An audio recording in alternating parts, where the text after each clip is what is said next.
In Illinois, Irene and Franklin have been happily married for around 50 years. One night, Franklin notices she isn't eating much and worries about her health. Irene dodges his questions and asks to see the stars. The couple goes to their shed and move a bunch of stuff to reveal a hidden door. They go downstairs and walk through a tunnel to find another door, which takes them into a strange room. Mysterious lights glow around them as they're teleported away, causing Franklin to throw up. They arrive at an observation deck on another planet with a gorgeous view of the sky. Moments later, Franklin wants to go back, but Irene wants to stay longer. Franklin points out that since her fall the last year, Irene has wanted to come more often. They've been here 865 times since they found the door and nothing has ever happened, so Franklin is tired of it. He thinks it's time they tell someone else about the door, but Irene is convinced they must be the ones to solve the mystery. When the couple heads back, they don't notice their neighbor Byron watching them from afar. The next day, Franklin sees that Byron is mowing their lawn and he complains, seeing it as trespassing instead of helping. The couple leaves after some obligatory chit-chat and Byron rushes back to his house to look at Franklin's garden through the window, pointing out he lied about his planer being broken. Byron's wife Janine is tired of his obsession with the neighbors, but he insists they're hiding something in the shed. He also wants to run for councilman, which Janine is unsure about. Downtown, Franklin drops Irene at the hospital for some routine tests. The doctor asks Irene if she's eating, exercising, and doing physical therapy, but Irene avoids answering.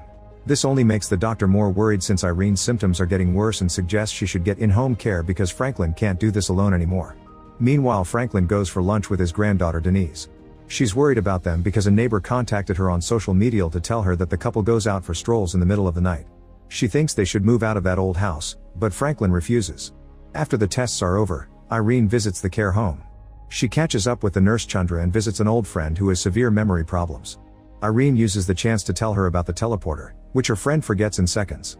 Franklin arrives home in the evening and realizes he forgot to pick up Irene, so he drives back and finds her waiting outside alone. On their way home, the truck runs out of gas because Franklin also forgot to fill up the tank. Since the house is empty, Byron takes the chance to enter the shed to investigate. He accidentally drops his phone on some light bulbs when he gets a text from Janine and has no choice but to leave. Later that evening, Irene tells Franklin that after she dies, he should sell the house and keep on living. After Franklin falls asleep, Irene writes a note apologizing for what she's about to do. She explains she's done waiting and that she must make her own choice while she still can. Then she takes the tunnel to the observation deck and gets ready to open the last door, determined to go outside. But at the moment, a person appears behind her, wheezing and asking for help. In the morning, Franklin finds Irene crawling on the garden. She tells him about the mysterious person, so Franklin grabs a hammer and goes downstairs, only to find the man in the middle of the tunnel. When he tries moving him, Franklin finds blood on his hand. The man is taken to the living room, but the couple can't find any wounds. Franklin is convinced the guy is just a junkie that got lost and doesn't believe Irene when she says she found him in the observation deck, so he calls the police. Irene panics and convinces the stranger is part of the mystery, so they hide him upstairs. By the time Officer Thomas arrives, Franklin tells him the intruder ran away. Thomas still wants to take a look just in case, so Irene talks to him in private. She tells him that Franklin hasn't been mentally well and lately he's been seeing things, so Thomas leaves. Meanwhile in Argentina, Tony finishes having dinner with her mother Estella and pretends she's going to bed, but in reality she's sneaking out through the window to meet with a classmate. She shows him her house, but he insists on entering the chapel next to it. Tony sits next to the boy and tries to kiss him, but he pulls back and admits he's only here because of a dare. Everyone thinks Tony's grandfather was part of a cult and her house is supposedly haunted. At that moment, Estella finds them and kicks them both out. Then she opens a secret door on the wall and goes into a corridor that takes her to a teleporter like Franklin's. She pulls out a tile and checks on a strange glowing object. The next day, Estella can't find Tony anywhere and goes out in her truck to find her trying to run away from home. Estella brings her back and they have breakfast at a cafe, where Tony says she's tired of not making friends. Estella agrees it's hard to live in the middle of nowhere, but it's the family duty to guard the chapel and that duty will be passed to Tony when she grows up. The conversation is interrupted when Estella's phone alerts her of an intruder in the house. In the chapel, the secret door has been opened. Moments later, Estella comes back and gets her gun ready to find the intruder, but it's her friend Cornelia saying things in Latin and asking if she's training Tony. Back to Franklin and Irene, they check the stranger's possessions and find a book, a weird tablet, and some gold coins. Suddenly they hear a noise and discover the man is trying to leave the bed, but they push him back when they realize he has a fever.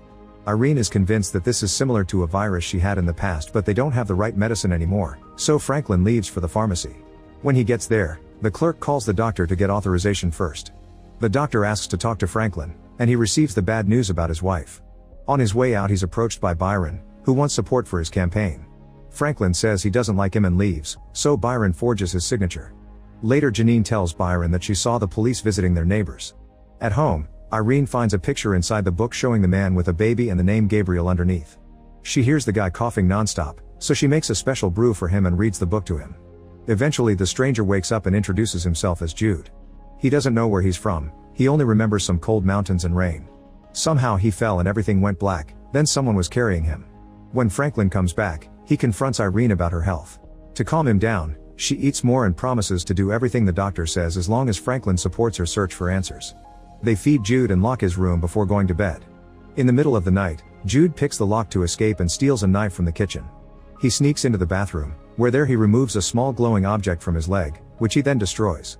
After throwing it into the sink, he leaves the house. The next morning Cornelius insists that Tony needs something called Perdisco because she's next in line, but Estella disagrees. Then Cornelius gives Estella a special assignment, explaining she must find the son of someone important they know. She must also bring Tony along if she doesn't want Cornelius to take her away. After Cornelius leaves, Tony asks what a Perdisco is, so Estella tells her it's a rite of passage and asks to pack a bag because they're going on a trip. Then they enter the secret corridor in the church and using a hidden panel, Estella chooses their destination. They get in the teleporter and after just a few seconds, they come out to find themselves in the USA. Back to Franklin, he takes the mysterious coins to a pawn shop. The trader says they're Spanish doubloons from the 1700s but he can't tell where they were minted. At home, the lights are mysteriously flickering. When the couple checks on Jude, he's still in his room. They take him to have breakfast and he ends up puking in the car. After taking a bath, Jude grabs the clothes Irene left him. Touching them makes him remember being chased and attacked by another man. Afterward Jude goes to town with Franklin to supposedly do some errands. However, Franklin stops the car at the bus station and offers Jude $5,000 to leave. When Jude is about to board the bus, Franklin has second thoughts and makes him return. At home Irene looks around Jude's room and finds a jar with a strange glowing sphere. She puts the orb on a table and it immediately disappears, leaving only the things that were on top of it. At that moment Denise arrives for a visit and Irene rushes to hide the sphere. Denise finds the book with the picture inside so Irene pretends she bought the book used and the picture was already there. Then the guys come back so Irene tells Denise that Jude is their caretaker. Denise is still suspicious and after dinner, instead of going home she stays with a friend in town. Meanwhile Irene tells Jude about her son, who self-deleted when Denise was only 5. In return Jude explains the man on the picture is his father Gabriel, who left him when he was young. Jude thinks he was sent here to find him, and Irene agrees to help him. In the bathroom, Franklin finds the bloodied knife. When he turns on the sink tap, he notices the fragments of the strange trinket resurfacing, but before he can take a closer look the water takes them away. At the park, Byron is hanging up more signs for his campaign when he gets a call from the committee. They've discovered that he forged some signatures, so they force him to quit the campaign or he'll face legal consequences.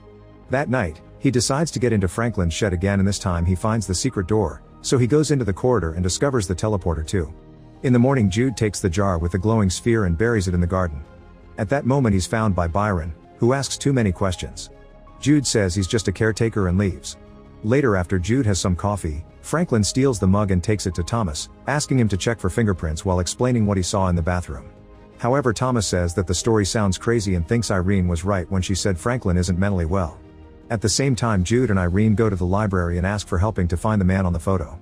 The librarian gets a match online from a newspaper. It turns out Jude's father was arrested many years ago and he also had amnesia.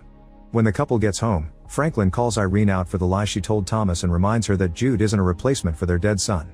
Irene doesn't listen so a furious Franklin goes for a ride to clear his mind and sees Byron burning all his campaign signs. Meanwhile Tony and Estella meet their contact Nick, who takes them inside an old warehouse where a machine calculates a few numbers to narrow down their search area. However, it's still a big zone to find one person, so Nick will have to go with them.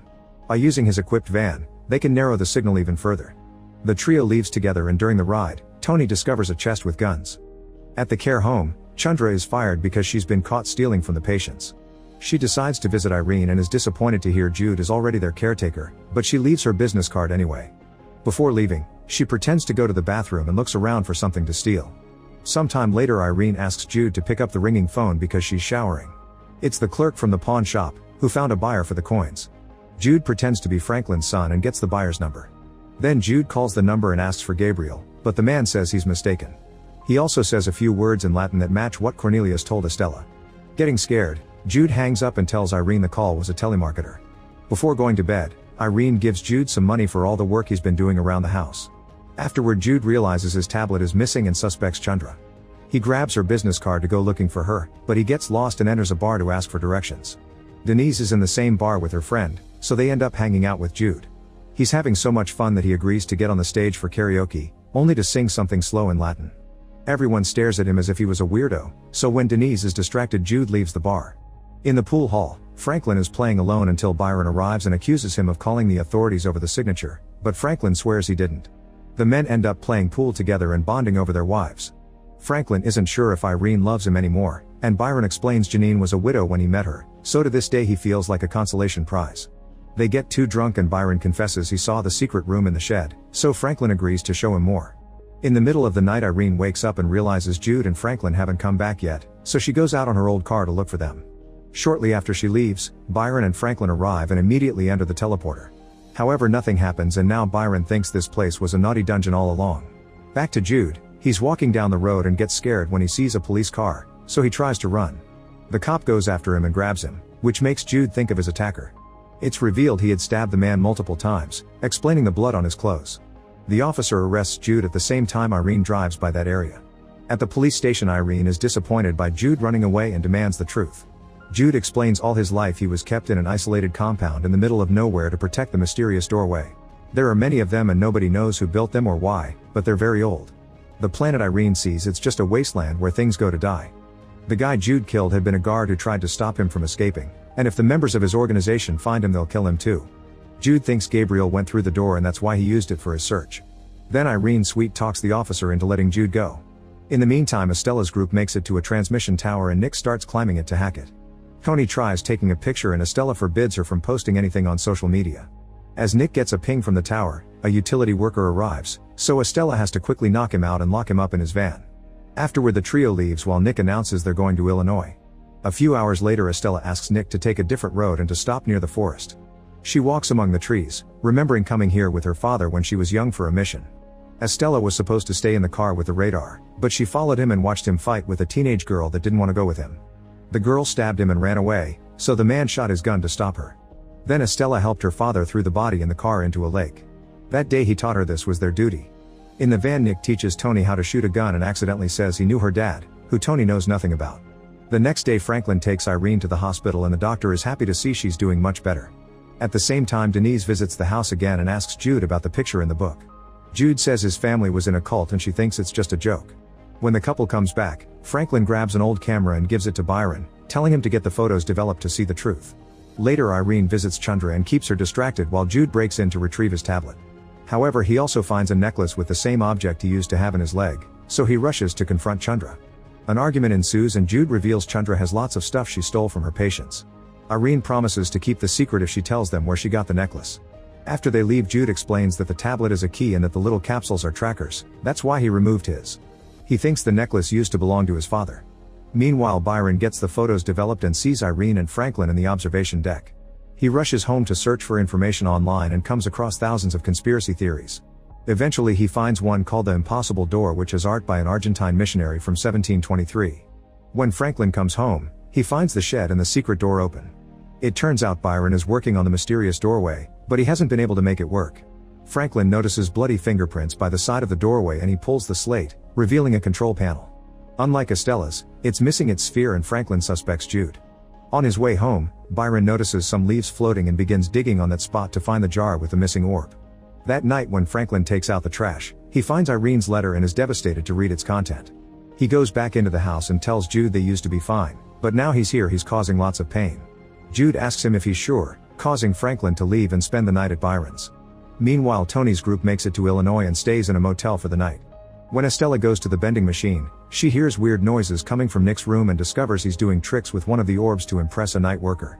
Estella pays the woman to make her leave and scolds Nick for doing dangerous things, reminding his brother died because he misbehaved. Nick says Estella isn't much better since she's keeping Tony in the dark about everything. The next morning during breakfast, Nick tells Tony that Estella used to be wild as a teenager and calls her out for not talking about his brother. When he tries to point out Tony looks like his brother, Estella smashes his face on the table. Then she drags Tony to the van and they leave without Nick. During the ride, Estella explains the person they're looking for is part of their organization and they must stop him before he puts people in danger. Tony agrees to use Nick's machine to figure out where to go next. Back to Jude, he and Dennis visit the necklace's previous owner that Chandra told them about. They meet with a man who explains the necklace used to belong to his father. He was a truck driver and one day he picked up a hitchhiker who appeared to be running from something. His suspicions were proven right when he realized the truck was being followed, so the hitchhiker took a knife from the glove box and removed the tracker from his ankle. Then he gave it to the driver and ran away. In the meantime, Byron shows Franklin the orb, but he isn't interested and tells Byron to try it alone. Franklin then goes home and confronts Irene about the letter. She tries to apologize, saying she made a mistake, but Franklin believes something is seriously wrong with their marriage and feels he isn't enough for her to want to stay. In the shed, Byron puts the sphere in the control panel, but nothing happens. At the police station, Thomas learns that Jude was arrested the other night and begins having second thoughts about the mug. Moments later, he visits Irene and shows her all the things he found about Jude, thanks to the fingerprints. There's a history of violent incidents and psychiatric holds, so Thomas wants to take Jude into custody. To protect him, Irene pretends she's already fired him for getting drunk. Moments later, Denise and Jude come back with information of where his father had been seen a few years ago. Jude wants to follow his dad's trail and Irene and Denise agree to go with him, but Franklin stays. In private, Irene shows Thomas' report to Jude, who says it was all made up by his organization so the police would capture him. After the group leaves, Franklin gets a call from the potential doubloon buyer and learns about Jude's lie. The buyer explains they're very rare and wants to know where he found them, but Franklin gets nervous and hangs up. At that moment, Byron calls him to the shed and reveals he connected a generator to the teleporter. He guessed the orb was the machine's charger and it lost power when it was removed, so now he wants to recharge it. As soon as they plug it in, the entire tunnel starts shaking and the orb sends out a strong shockwave that makes lights in the neighborhood flicker, triggers all cars' alarms, makes dogs bark, and even kills birds. In the van, Nick's machine short circuits and almost makes Estella crash. She and Tony notice they've arrived at a neighborhood with no power. Once the orb stops, Franklin and Byron use the teleporter. Byron throws up before stepping into the observation deck, amazed by the beauty of the planet. Franklin admits he was never brave enough to go outside, but now he's finally ready, and he reveals he's been working on spacesuits for years. They need to be finished and Byron agrees to help, so he goes shopping for diving equipment. He also stops by his house to get some tools and has to lie to Janine about his project. She gets frustrated because he's never home lately and starts complaining about the shame he brought to the family with that forged signature. This makes him realize it was her who reported him to the council. In the park, Estella is hanging missing signs with Jude's face. She's found by Thomas, who points out the van is parked on the wrong spot and is suspicious of two foreigners vacationing in their little town. Suddenly Tony starts yelling random things in Spanish and Estella fights with her on purpose. Since Thomas doesn't understand what they're saying, he gets uncomfortable and leaves. Later at a hotel, Tony checks social media and finds a video of Jude at the karaoke bar, but Estella announces she'll investigate this alone. After she leaves, Tony calls Nick for help. Estella makes it to the bar and an employee gives her Chandra's business card, which Jude accidentally left behind. Next she visits Chandra, who refuses to talk unless she gets paid. Since she has no money, Estella returns to the hotel and finds Cornelius waiting for an update. Later that day, Cornelius and the girls go to see Chandra again. He tries to pay her with doubloons, but Chandra doesn't believe it's real gold and demands cash. Cornelius responds by hurting her until she gives them Jude's location. Then he kills her and burns down her body in her car. Meanwhile, Irene, Jude, and Denise arrive at the place where the truck diver supposedly dropped Gabriel. They meet Hannah, who explains she used to date Gabriel but he left 15 years ago without a warning. When she hears for how long the group had been driving, she invites them to stay the night. Irene calls home but Franklin won't answer, so she leaves a message. She also keeps hearing weird noises around the house and Hannah swears it's just the wind. However, while the others are distracted, Hannah sneaks into a hidden room where Paul is watching everyone with hidden cameras. He tracked Irene's call and confirms it's the same number as the guy with the coins, meaning Paul was the mysterious buyer. Afterward, Hannah lets Jude sleep in Gabriel's room and he's surprised to find the same book he was reading. There are many notes on the margins and a piece of paper with some runes. In the other room, Irene apologizes to Denise for the death of her father, blaming herself for it. A flashback reveals that Irene's son had been deeply depressed but Irene pushed him to take care of his family. That was the final push that made him end things. In the morning, the trio leaves and Paul follows them in his car. In the meantime, Byron and Franklin finally finish the spacesuits and go to the observation deck. However, Franklin decides not to go out because he wants to share the moment with Irene. Byron goes out alone and describes on the radio how amazing it feels. Franklin reminds him not to go too far, but Byron claims he can see some furniture and disappears around the corner, losing all communication and causing Franklin to assume the worst. When the family comes back, he tells them everything is fine but it's clear he's drowning in guilt. Jude goes to his room and reveals he stole the book from Hannah's house. Using its notes and the tablet, he starts translating the message. Meanwhile, Irene takes Denise to the teleporter, explaining she found it after her son died so she's always thought they were connected. She tells her about the other planet, how it helped her deal with her grief, and how she found Jude here. Denise isn't happy to learn they've been lying so much to her and leaves. The next day, Jude looks for the orb and only finds the hole in the ground. Franklin returns to the observatory deck, But Byron still won't answer. On his way back, Janine comes by to ask if he's seen her husband and Franklin pretends he knows nothing. Then Jude confronts Irene and Franklin about the orb, warning them that it's dangerous. He announces he'll be leaving soon to follow the clues about his father, and Franklin asks him about the planet. Jude confirms it's an empty wasteland. Meanwhile, Cornelius stops the van to go relieve himself and finds the dead birds in the area. In the van, Estella explains to Tony that she'll have to kill Jude when she finds him. If she doesn't, the organization will take Tony away. Their conversation is interrupted by Cornelius, who tells them about the birds as he sees Jude leave in a car. Estella will follow him in the van while Cornelius and Tony spy on the family. While they watch the house from the woods, Cornelius tells Tony that Nick's brother is her father and he can introduce him to her after this is over. Then Tony walks toward the house and Franklin comes out to meet her, only for Cornelius to appear behind him with a gun. Back to Jude, he meets with Denise and tries to convince her he never lied to her. Suddenly Estella shows up and opens fire, so the duo hides behind a car. Jude tells Denise to return to her grandparents' house before he starts running into the woods, so Estella will follow him. Denise drives back to Franklin's home and finds her grandparents being held hostage by Cornelius. He captures her too and threatens to kill her until Irene finally tells him that the teleporter is in the shed. Cornelius gives the gun to Tony and tells her to keep the family inside while he goes searching for the special door. As soon as he's gone, Irene tries to make Tony see reason. After some hesitation, Tony grabs a knife to free them, but she's stopped by a returning Cornelius. While they argue over what is right to do for the greater good, Denise tries using her keys to cut Franklin's bindings.